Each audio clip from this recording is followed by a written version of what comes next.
continue on with that right now. So I was just telling you, yes, I'm having a great week. Very good to see you. Like to do a little of the upfront introductions, get that out of the way, catch up. How about the weather, Neil? Now you made the choice to come here, born and raised in New Zealand, right? Yes, that's correct. And you made the choice to come to Cleveland. And any regrets yet? No regrets. I mean, we're going 5 years strong now here in Cleveland, Yeah. and honestly, it was my first port of entry into the US when I first came was Ohio and Cleveland, Oh, and nice. I've made it my home, and I've seen a few other places. You know, I've seen Nevada and Las Vegas and California, Yeah. and honestly, I think Ohio and Cleveland kind of beats them all in its own special way. You know, we have the nature, we have the lifestyle. Okay, we also have 30 inches of snow outside, and that's that's why I said it. I said it so jokingly because we got hit like we haven't been hit in many years, and that's I said it jokingly. I love Cleveland. It's a true land of opportunity, I think.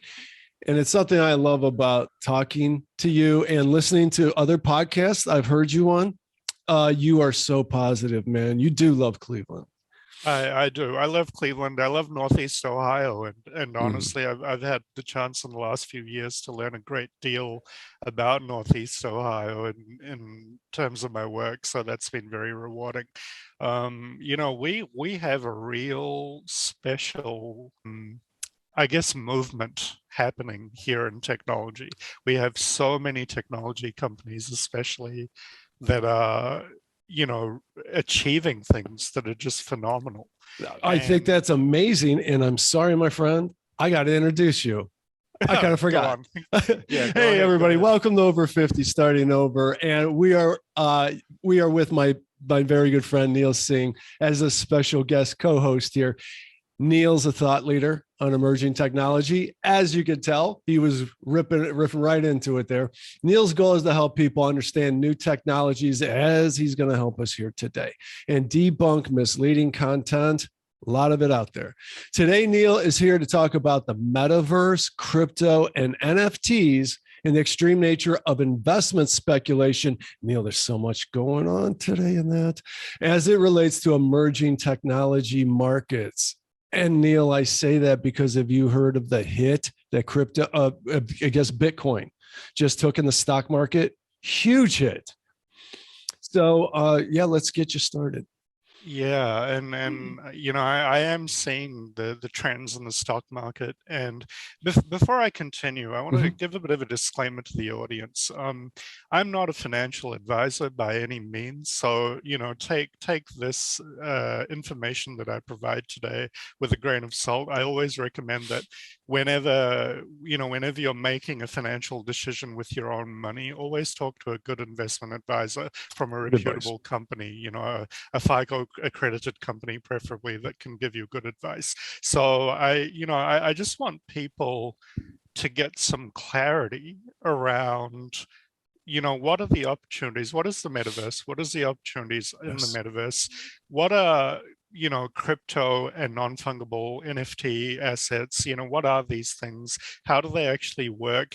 And also just kind of stimulate, you know, a little more of a grounded and meaningful discussion around how these things can help companies. Because what I'm finding is there is a lot of marketing. In fact, the marketing around these things absolutely saturate the social media landscape. You know, you will type in metaverse and you'll get 10 billion searches.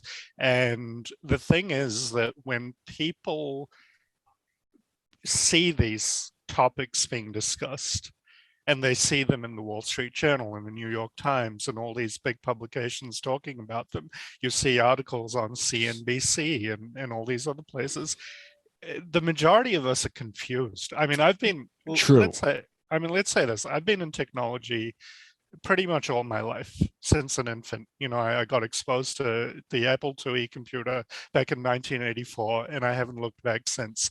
And I've been in industry now for nearly 23 years. So a fairly long time to be in this IT industry, and I've seen the industry grow and evolve. And believe it or not, there are still things that are happening today that absolutely confuse me. You know, There's a lot of different, I've been trying to wrap my head around the metaverse, and you'll find a different definition with every link you click on.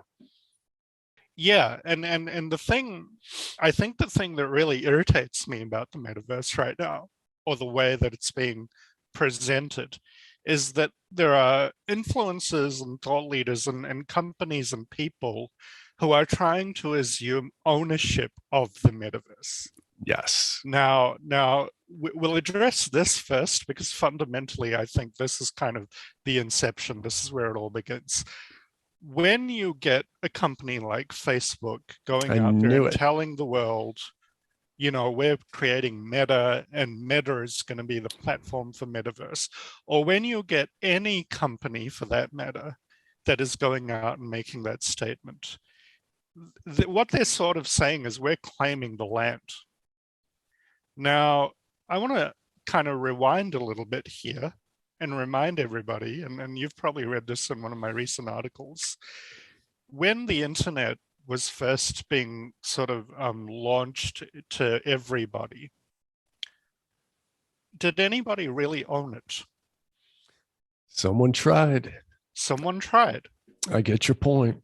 CompuServe, AOL, there were companies in the market that were trying to capture through their platforms what the internet was and what the experiences would be. They were trying to essentially craft the experience. But eventually what happened is a couple of companies created web browsers, and then all of a sudden the content on the internet as we know it today became accessible to everybody regardless of whether you're a business or whether you're just an individual. So the experience that we have on the internet today, the web pages, the content, the video, the e-commerce, the Amazons, the Netflixes, all of these things are driven by the internet.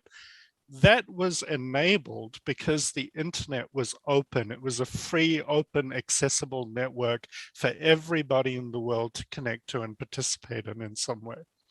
That's where the communities came from. Now, I'm going to pause for a second and say that is what the metaverse should be. So as the internet evolves, and to be really, really simple about this, the metaverse is like an accelerated, more content-rich version of the internet as we know it.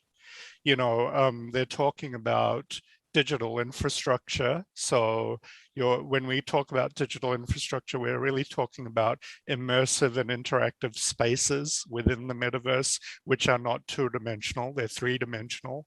Within these three-dimensional spaces, there is engagement, activity, and commerce that people can sort of interact with in ways that at the moment we can't necessarily interact with. So if you're on an Amazon page, it's a 2D experience. Yes.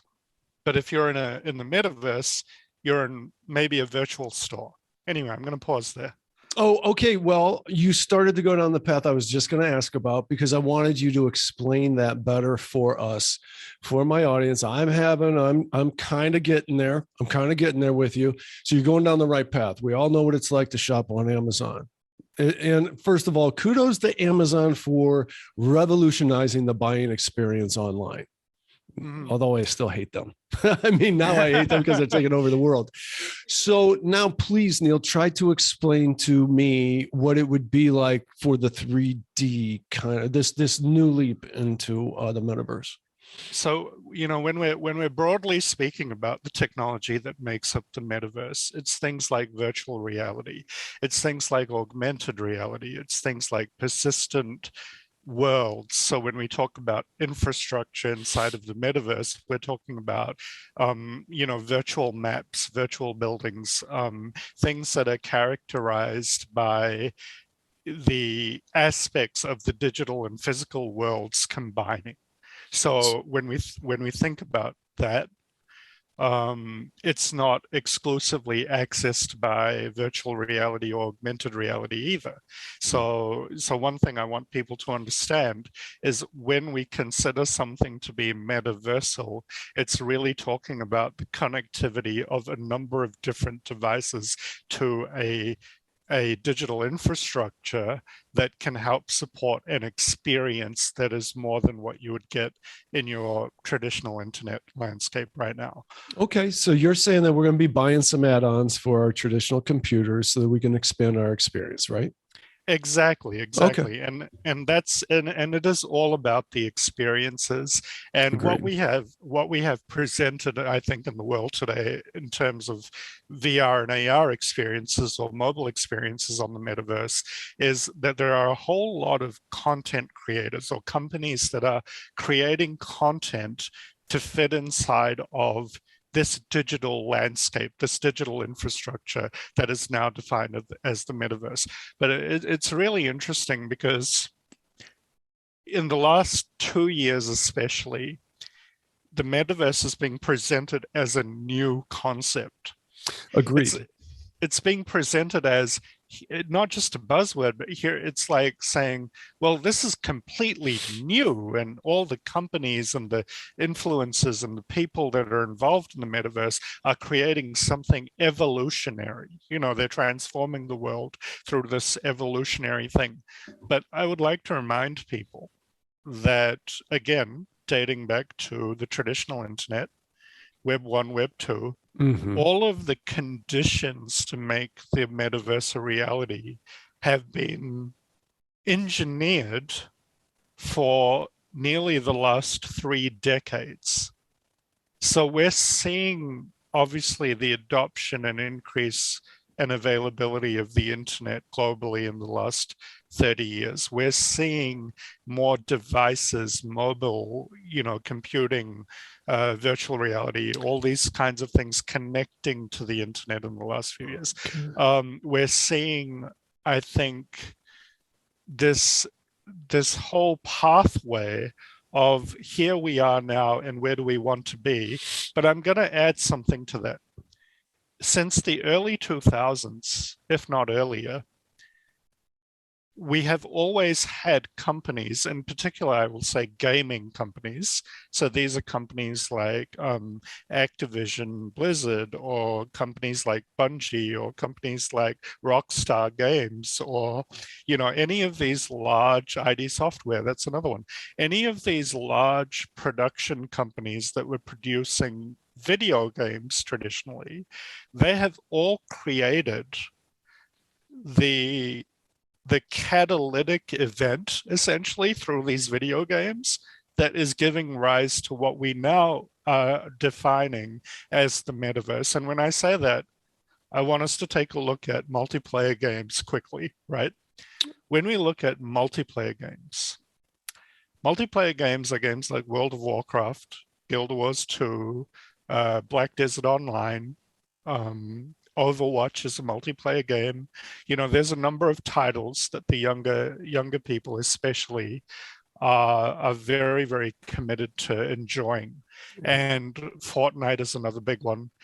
These multiplayer games online create communities. They create digital virtual worlds, 3D interactive worlds where you can interact with the environment and you can interact with the people in that environment. They create commerce, so you can engage with like a virtual store. You can buy items online. You can trade real currency, believe it or not, for costumes and all sorts of goodies that games like that provide to their players. Final Fantasy 14, by the way, is currently one of the most popular games in the genre. And what you find is that the way the company monetizes that gaming content is by creating all of these different ways for people to engage in that online world, in that digital 3D environment.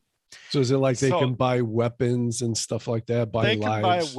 they can buy weapons, costumes, they can even buy digital houses.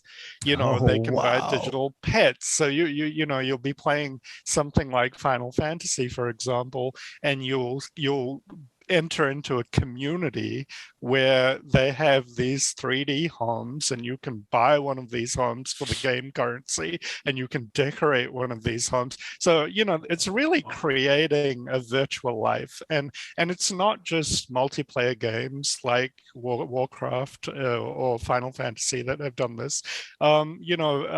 It's things like The Sims. The Sims have been very popular in the last Is 20 that years. still? I haven't heard about that in a long time. It's still extremely popular, and a lot of people still play The Sims, and all of this kind of stuff. There was Second Life back in the early 2000s that was one of the first virtual worlds out there, which actually confirmed a level of trade, where people could buy digital assets within the game. They could buy Wow. property and land.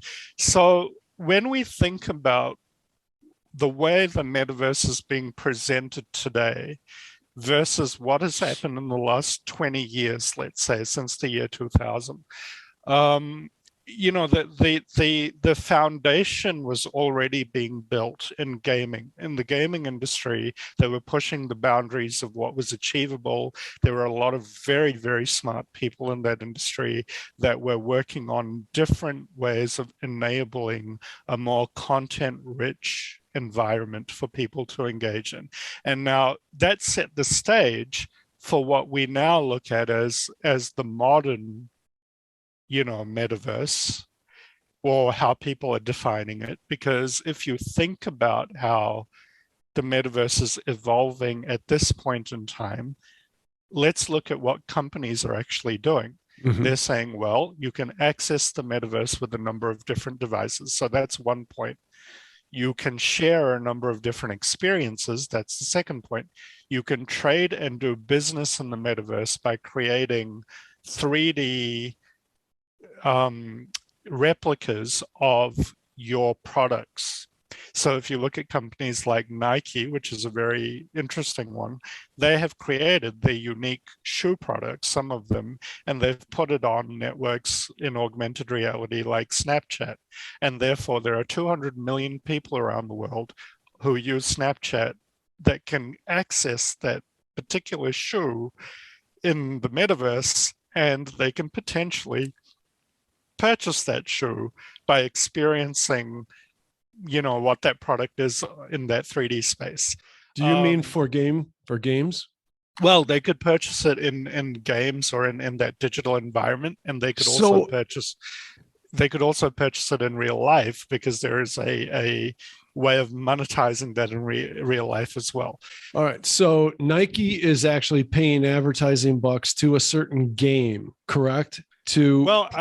Well, I mean, I wouldn't say so much game, but they're paying, like, okay, so Snapchat is the one where, for example, Nike does some business with the social media network Snapchat. Snapchat enables augmented reality experiences for its customer base. So if you're on a mobile device and you're using Snapchat, all of the emojis that you can do on your face, or if you're looking at different products that are advertised through Snapchat, all of these things can be augmented reality enabled. So technically they're metaverse capable, let's say. Okay. And so you can visualize these products within the Snapchat application, and you can kind of experience the product. You can see the colors, you can see the dimensions, you can see if it's got the features you like. You can pull up all that metadata that's around that product. And once you're informed about that particular product and you've seen the 3D replica of that product online, there's probably a way to click on that and purchase that product in real life from having that experience using the Snapchat augmented reality features. So this is kind of, when you think about the value proposition, that companies are seeing when they talk about the metaverse, and they talk about all of the incumbent technologies within the metaverse. So incumbent technologies are what we call augmented reality, virtual reality, so on and so forth, right? That's the opportunity. That's the value proposition. I'm just going to pause there for a second because I know you probably got a million questions. So. Well, I do. Trying to bring this together for both me and the audience. So we're all familiar with the Amazon experience. We're also all familiar with the Facebook experience. Now, I know that Facebook is trying to AOL this thing, right? And I want to see how these two are comparable when it comes to the treatment of the metaverse, or how they differ and compete. That's my question.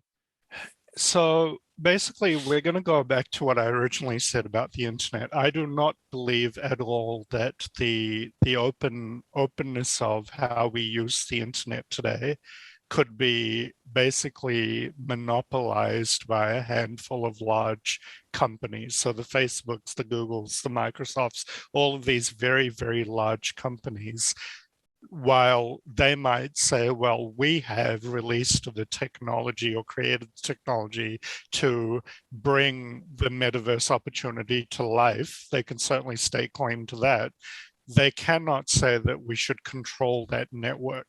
So, because frankly, the network is not something that should be controlled. The idea fundamentally of the metaverse is an idea that it should be a ubiquitous network. It should be accessible always. It should be persistent always, and it should be available in any way that we choose to access it, much like what the internet experiences of today. The other thing that I would add to that is when we see Facebook Meta, when we see any company, talking about their technology offering into the metaverse space, what we're really seeing is a platform. And I take it back to the early days of the internet. When we think about platforms, we think about CompuServe, we think about AOL, we think about these early rudimentary kind of software applications that were developed so that people could connect with each other online. So when we think about Facebook Meta is just another platform. You put on your Oculus device, you log into your Facebook account, and then you access the features or the virtual worlds that Meta enables for you. If you look at Snapchat, it's the same thing. You have to pull up Snapchat on your mobile device, and you have to actually log into the system, and then you can access the community, the network, and all the content within that network. These are all enablers. They are platforms, they are software applications on the cloud that allow you to access the metaverse. Independent of that platform. Independent of the metaverse itself. Okay. Now, the claim that these platforms make is that, look, we are enriching that experience of the internet. So what they're basically saying is, where you would otherwise log onto a website maybe to purchase something, if that particular store had a virtual 3D presence inside of Meta, then you could browse that store in 3D inside that virtual environment.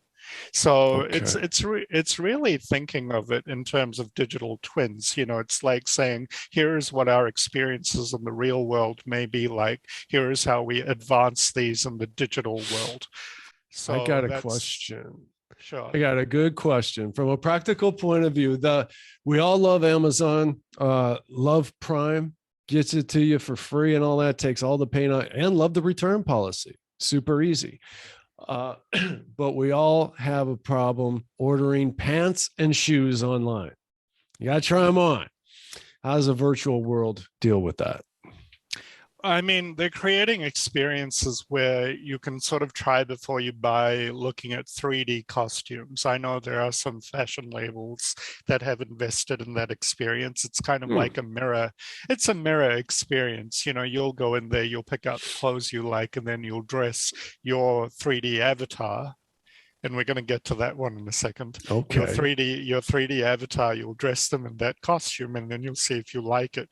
Now, as it comes to size or whether the costume's going to fit you in real life, that's still something that technically you have to know your measurements for before you place a purchase order, right? So there are some things that this digital interaction cannot do. But as you say that, Neil, I could see if your avatar is, if it's really close to being accurate, an accurate virtual representation of you, and that model of that shoe or pair of pants is very accurate as well, you could get extremely close into that real world fitting experience. You can get very close to it. Yes, you can. And the interesting thing about this also is that digital avatars or versions of yourself inside of these metaverse environments, they are more or less designed by the users and creators, by all of us really who have an online presence. They're created so that we can engage in that metaverse as a replica of ourselves.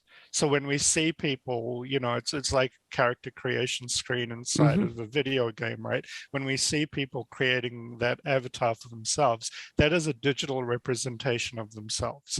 And the interesting thing about that digital representation of your avatar or your hologram or however you want to put it, that digital representation inside of the metaverse, and this is what's the selling point, by the way, has almost unlimited accessibility to things that they can want inside of that metaverse universe. So the interesting thing about that is, and I'll take it back to gaming because it's a little easier to understand. When you're playing a video game online, there are a certain number of achievements that you can earn throughout the game as you progress and level and get to higher stages in the game. Now, what these achievements enable is rewards. They enable you to become, I guess, to create your status in the game at a level where you can then go and afford some of the goodies at the end game, right? So you can get nice costumes, you can get nice weapons or outfits or anything like that. You can afford to maybe buy a little 3D house in the game, right? So the metaverse for avatars is a very similar concept. It's like create an avatar inside of Facebook Meta or Horizon or whichever platform you're using, and then go out there and experience this world and then enable yourself to transact within that community. And this is where it's starting to get really interesting. When you can transact within that community, you can build your digital assets and build a digital profile for yourself that may even be more lucrative than what you are in real life. So wow, that's where it gets a little bit mind-blowing. And when we look at the research, the qualified research, so this is academic research that has been conducted about these online sort of environments, people are spending more time in the digital world than they are in the real world. And the pandemic has exacerbated that. Sure. It's because we can't travel as much and we can't go anywhere. And frankly, there's a lot of people out there just that are not comfortable going on a plane or traveling or experiencing the real world around us. There are a lot of geopolitical issues that prevent us from experiencing the things that we would want to experience in the real world. And the reality of that is that the metaverse kind of diminishes all of these boundaries. So what happens is all of a sudden, if I say, well, I want to explore, different landscapes that I would otherwise be too scared to travel to in the real world, I can do that in the 3D world without harming myself. So Neil, these are just... I got a short story for you. A couple of years ago, I was at a networking event. Now I can't think of the name of it off the top. Oh, Shark Tank, like the TV show. And it's about featuring people that are peddling new products and services, trying to start new businesses, and business owners like myself come in and just give some advice and any leads that you may have for them, a little help. And these two ladies were peddling and starting to get successful with virtual reality, the big headsets and everything, to go to what do you call that? I don't want to say old folks home, nursing homes and things like that, people that are relatively incapacitated, and take them anywhere in the world that they want. So they want to go to New Zealand. They put on the glasses and they have the full immersive effect. The only thing you're missing is smells and touch. But so they passed the glasses around with some examples of the virtual reality, and it was really mind blowing. And it was this is my experience. I'm looking straight ahead, and I'm on a basketball court, right on the court, and LeBron James runs right at me, jumps right over, and dunks a basketball right over my head. And she said, "Turn to your left." I turned to my left, and a Jurassic Park like dinosaur came up and sniffed my face. I turned to the right, and there's a clown juggling like things with fire. And it was all super real. But to the point of going wherever you want in the world, we are entering the matrix for real. We really are. This is the real beginning. It very much is, and that's where the excitement comes from, because when we think about it in economic terms, it's about economies of scale. If you can replicate a digital economy which is as large, if not bigger, than the real world economy, then all of a sudden the metaverse makes a lot of sense. And that is primarily where the hype is driven from, that the more digital you can get, the idea of creating commerce and systems to basically create these experiences for people, it becomes richer, it becomes more accessible, so on and so forth. Right. But then, and I don't know how long this podcast is going to be, but we got good 20 minutes. Okay, good. I'd love to sort of, taking that into account, I'd love to sort of mention the way that companies are looking at monetizing the metaverse as it stands. And we've seen a lot of this lately. We've seen cryptocurrencies, we've seen the trading of cryptocurrencies, we've seen, NFTs, we've seen a lot of things that are kind of related to the monetization of the digital metaverse. I would like to say that when we think of crypto, right now, I believe only something like 10% or maybe less of that crypto audience is involved in other ventures. And when I say other ventures, I mean things like non-fungible tokens. Right, NFTs. So NFTs. Let's try to identify that a little bit. So I'm going to give a bit of an example. At the moment, as it stands, I believe there's a lot of falsehoods in the community about what NFTs are and what they do and what they represent. And I think that's part of the marketing propaganda has caused this misunderstanding. I think that's bad for the digital environment. Let's put it this way. I don't think NFTs are necessarily a good thing. If you look at the community who has played virtual games or multiplayer games for the last 20 years, there's a sentiment of anti-NFT in that community, and that's a very large community. That's hundreds of millions of people. They're saying, well, if you bring this type of monetization inside of a game environment, aren't you basically taking away from the achievement-based system where we can work within the game to earn our rewards? Because once you bring the question of NFTs and monetization in that particular type of environment, people can buy whatever they want with real money, and all of a sudden there's no point. The skill leaves the... Okay, let me explain that for a minute. So you're playing some Dungeons and Dragons type of game, but you now have the ability to buy an axe, this very powerful axe to slash down your enemies with. Now, does that axe have to be a limited amount in quantity in order to make it valuable?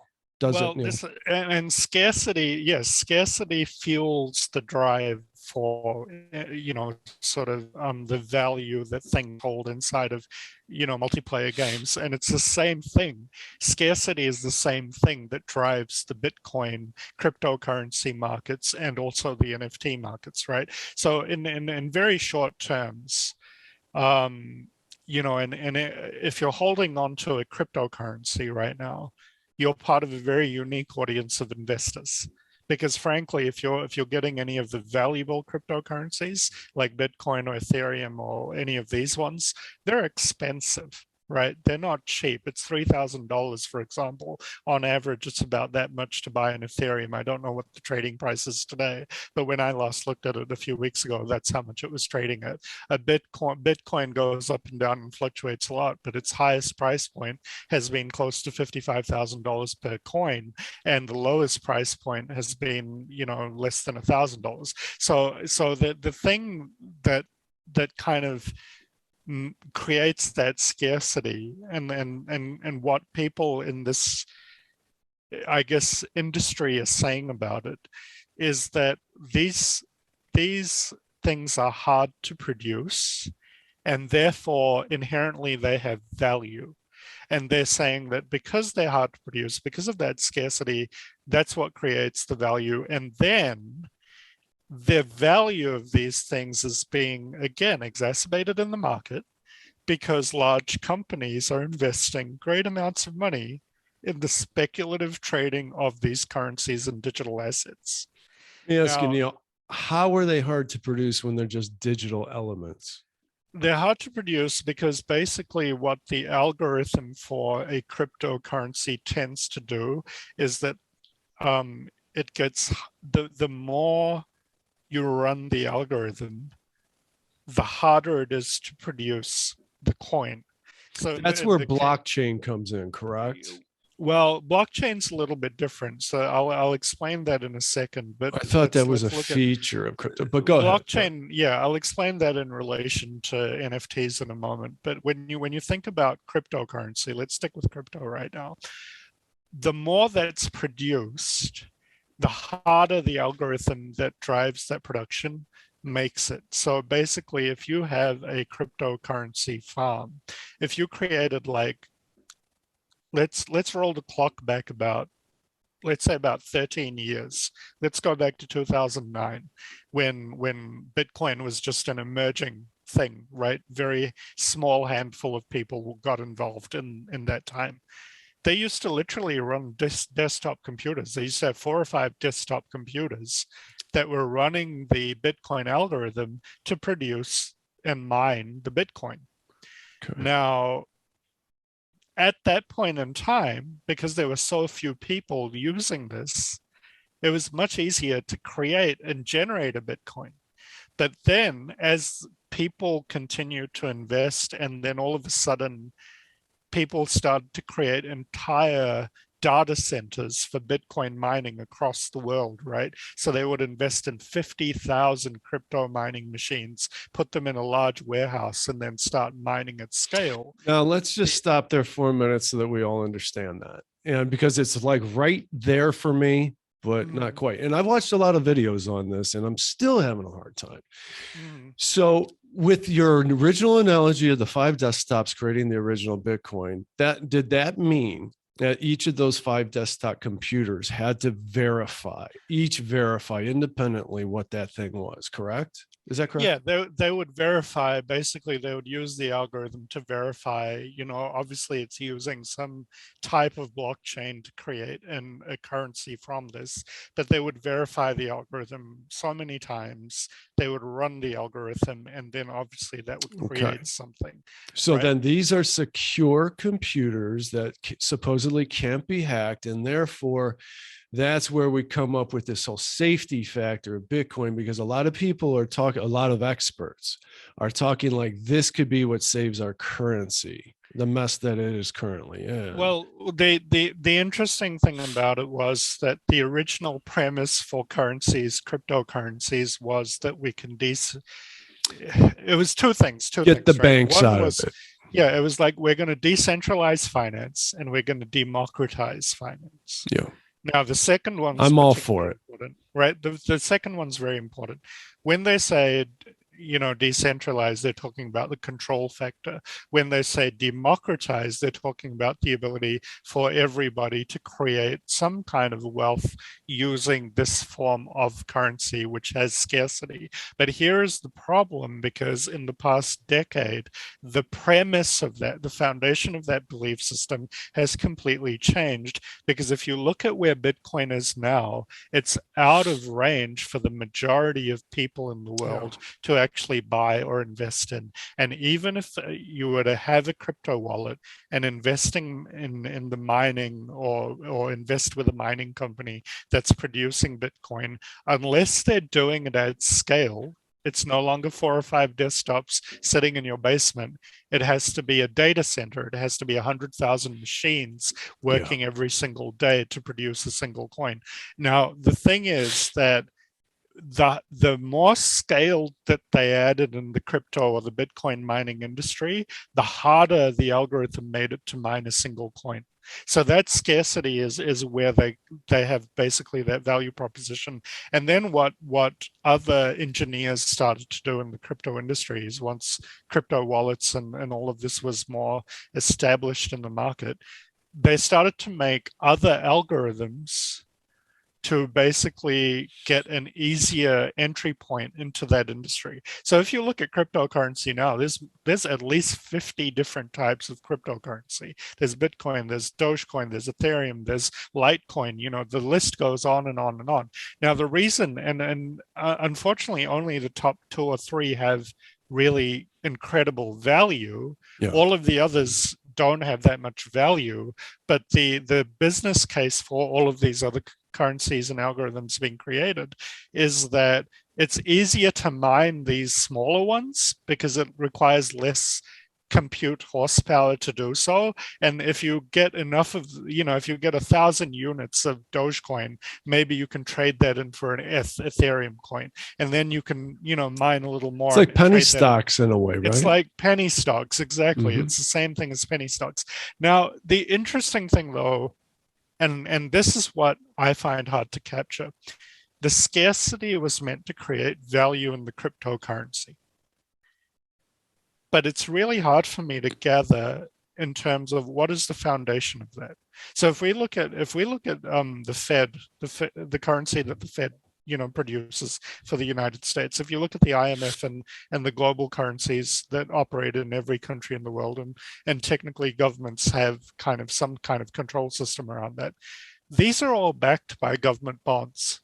So if we pull out a $20 bill, regardless of inflation, regardless of interest, regardless of banking policy, we know that there is a government bond associated to the printing of that money and the trade of that money across the world, right?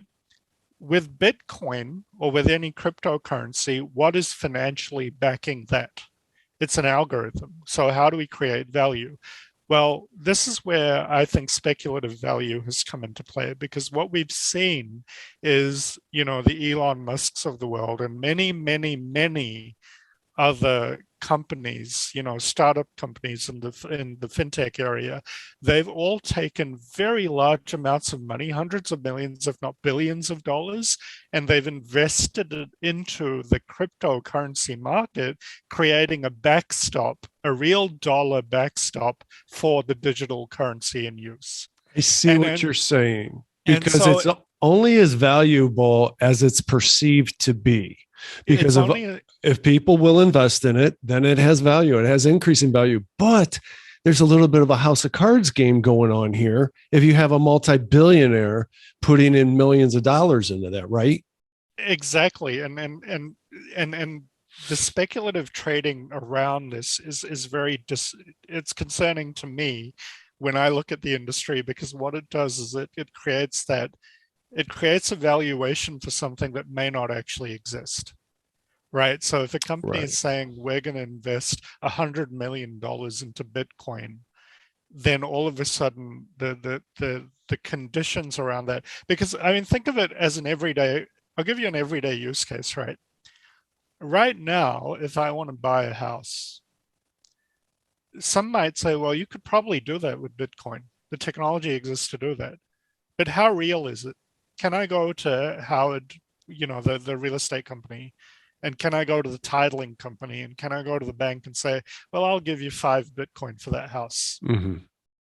Probably not. Probably not. They would have to be themselves invested in it, right? Right. They would have to be invested in themselves. So you need to create the market conditions for something to have that value. And if the tradable value is directly related to cash, so if the only way I can really get leverage from my Bitcoin investment is by trading it in for real dollars and cents, which is what the ask is right now, then how do we offset the system that was originally created to say that people can use this as a new form of currency? Well, you can't. Because Right. at the end of the day, what's backing that currency, whether it's online, digital, in the metaverse, wherever, is still hard cash. So True, but we just have to suppose that it gets big enough so that we are trading Bitcoins for Bitcoins and yeah, products. yeah, and one, I mean, the thing is, it has, but the artificial value is of concern. I think that Yeah. type of thing is it's being used for, basically it's being used for industries in the world that want to stay under the radar right Mm-hmm. now, and Mm-hmm. that's where the other value proposition kind of falls over, I think, because a lot of trading goes on internationally using cryptocurrency that is illegal trading as well, and governments can't get their heads around that. It's Mm-hmm. like you said, it's like the Matrix, right? It's Mm-hmm. kind of like you're in this virtual space where no one can really control the connection and interaction that you do. Well, But let anyway, me understand. Do you believe then? Do you believe that there's the future is in Bitcoin and that it can help rectify our economy and get us off of the manipulation of the Federal Reserve? Or no? every financial system has to have some kind of legislative boundary. Mm, mm, So my response to that is that there are no financial systems that can escape legislative boundaries. So if you're the Federal Reserve, if you're the IMF, if you're any world banking authority, you have essentially a transactional stake in the claim of any new opportunity. So when we see large companies, especially talk about the metaverse and talk about crypto, and when we see large banking institutions saying we now support crypto wallets or crypto trading or crypto investment, what you're seeing is the recognition of a new form of tradable currency that has some legislative boundaries around it. Now, I'm not saying that it's embraced or endorsed right now. I'm saying that based on the existing rates of inflation or hyperinflation that the countries like the US and other countries around the world are experiencing, there needs to be some point of transition and transformation, because otherwise the devaluation of our dollar is inherently going to cause Bitcoin and cryptocurrency to look more attractive in the long term.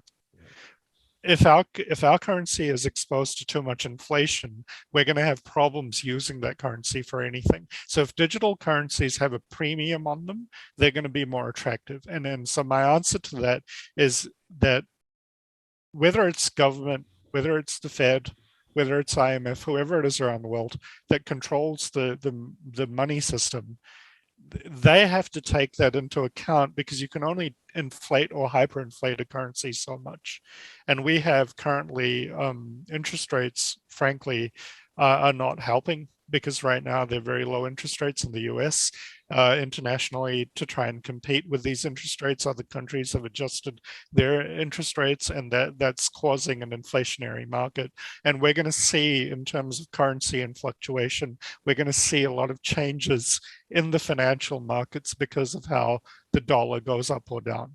And so the biggest point of difference, I think, that made Bitcoin and currencies like that very attractive was that I could be sitting in, let's say I'm sitting in a country in North Africa, and I've got a mining operation in North Africa.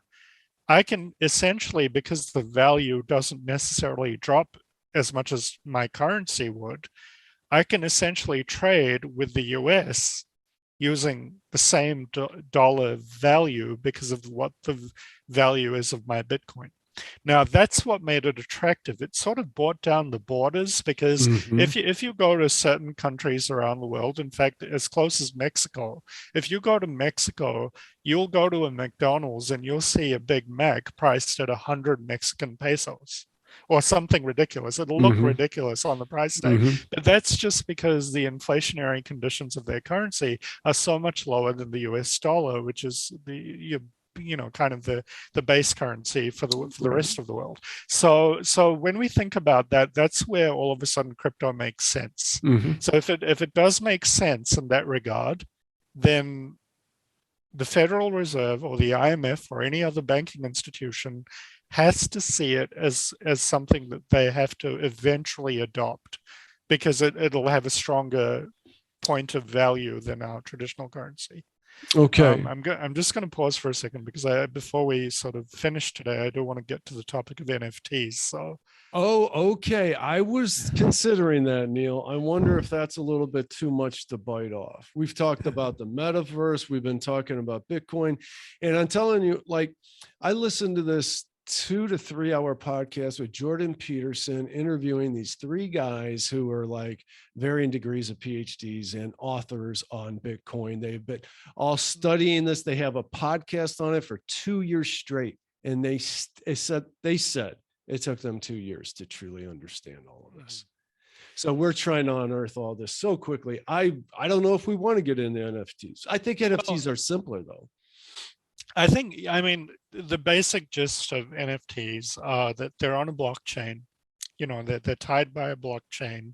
They are trackable pieces of digital data that are on the blockchain. When people buy into an NFT, they're securing a position for themselves within a certain blockchain. So that's basically what you're buying. When the digital sort of the financial backing for that NFT is done through Ethereum, that's the cryptocurrency that's related. So that's essentially an Ethereum blockchain that enables, or that's the public ledger that enables you to purchase into an NFT.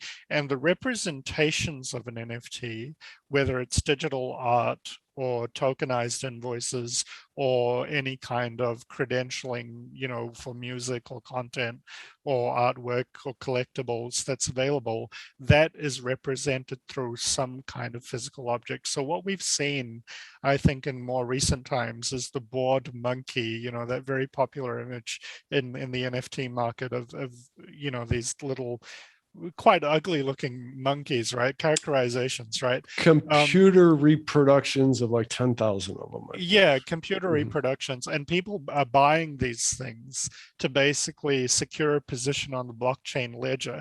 Now, this is, for me, this is where it starts becoming a little bit discernible in terms of how does an NFT really have value versus NFTs that are not worth anything.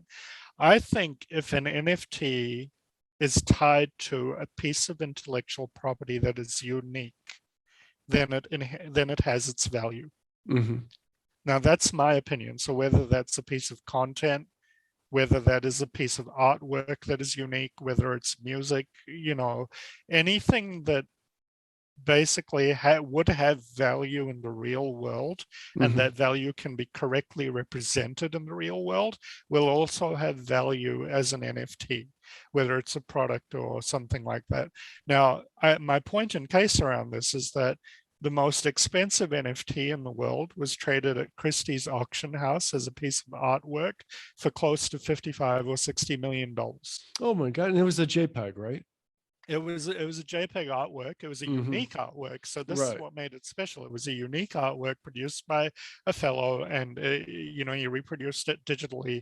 And then here's the thing: the platform for selling this was Christie's auction house, a very old school, famous auction house. Tradition meets high tech. Yeah. Tradition meets high tech. Exactly. So I think that there is a value proposition if you're dealing with unique intellectual property as it relates to NFTs. That's my clear answer. What I don't like, however, is when somebody tries to sell you a digital asset as an NFT where no value actually exists. Right. Now, there is a lot of that going on where people are saying, well, you pay us for a position on this blockchain, on this NFT or Ethereum blockchain, and you'll be part of the ledger. You'll have a position in queue for this specific ledger that we're creating, and this particular icon will represent your position in queue. Right. But at the end of the day, the ownership that you have is nothing at all. Now, the interesting thing, and I linked a video on LinkedIn, which you probably saw the other day about that, where you're actually buying into something that's nothing. Yeah.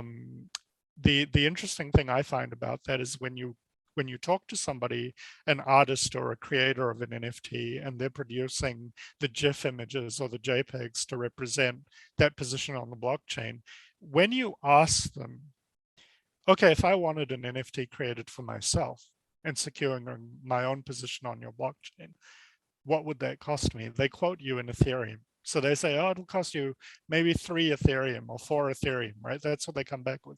Now, when they say 3 or 4 Ethereum, it sounds low, but then you go online and you say, okay, what is the cost of a single Ethereum?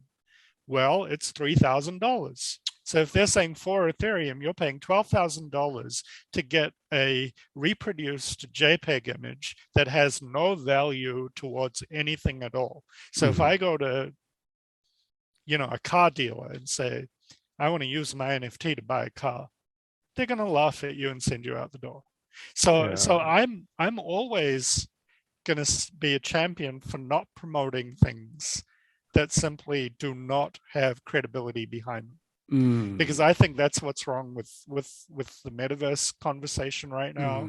I think there's a lot of people hyping it up, and I think that we shouldn't get into this sort of area of hyping it up. When there's so much gray area.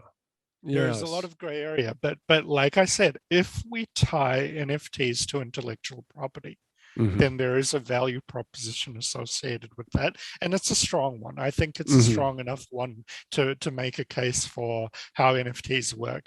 But I can also tell you that there is a resistance in the virtual communities, especially in gaming communities, where they're saying if we build NFTs into games like Fortnite or Roblox or any of these popular games, we would be diminishing the enjoyment factor of these games in itself.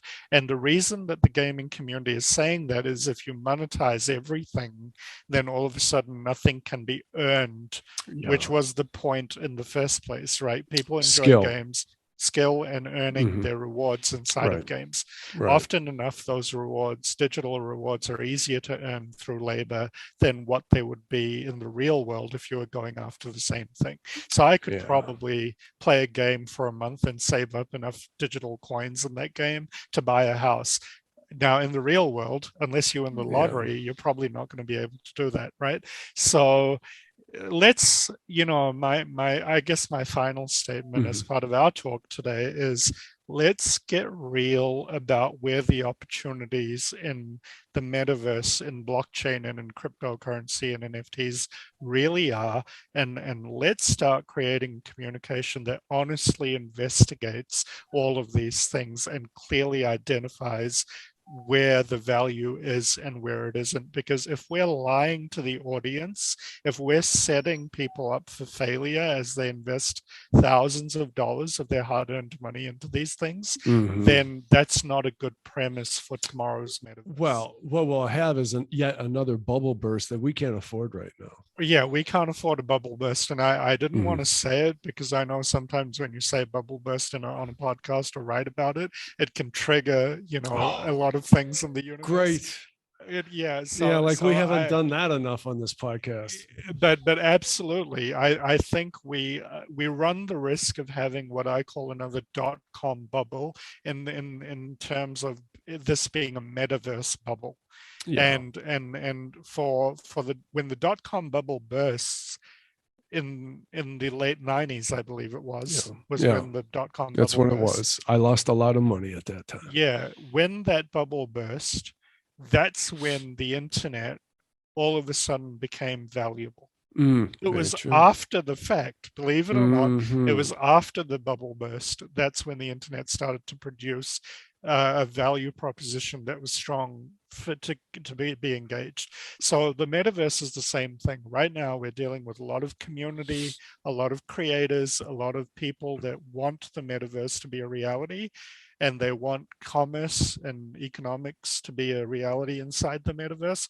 All of that is great, but let's not pretend it's here before it's actually here. Right now, it's in the building blocks, and we need to ensure that there are best practices in place in order to build this the right way, so that, as per the original premise of this, everybody needs to be a contributor. They're saying decentralize. I'm going to put it to the community of people developing the metaverse right now. If you want to be decentralized, then you can't have the wealthy powers of the world investing and making this community become out of reach for the rest of us, because that's what's happening. That's I exactly definitely, I think you pointed that out quite well over this half hour, 45 minutes, Right. whatever. Right. Hey, I really got to wind up, Neil. I'm sorry, I have a call in 4 minutes. No, it's fine. But I wanted to plug you on a couple of things. First of all, I'm so appreciative of you coming on the podcast for your second time. I don't think most people know that. I think you might have been in season 1 of Over 50 Start. What? Yeah. And guys, you can catch any of these podcasts at over50startingover.com. You'll see a button down there that says see all podcasts, something like that. But you were also on, I produce another podcast called Biz Chat Ohio, and that is through the Small Business Development Center of Lakeland. And you were the first guest, season 1, episode 1. You kicked it off, and I think you have the highest rated podcast to this date amongst them. Wow. Yeah, wow, you're a fantastic guest. I'm sure our minds are reeling here, but if anybody wants to get in touch with you or learn more about you, Neil, what you got there? What do you got for us? They can find me at www.neilsingh.co. That's .co, and it's just my name, Neil, NEILSINGH.co. That is my website where I basically release these podcasts and blogs and other content. So it's my personal website, and you can easily find my LinkedIn and contact information from that website. I try and keep it as up to date as possible. So once this video is released, there'll be another update, but that's where you can find me for now. I really appreciate it, Neil. I hope to talk to you again soon. Thanks so much for sharing with us. All right, everybody. Once again, go to over50startingover.com, sign up for the email list there, and get all this and our links dropped to your email box as it happens. All right, Neil. See you soon. See you later, Barry.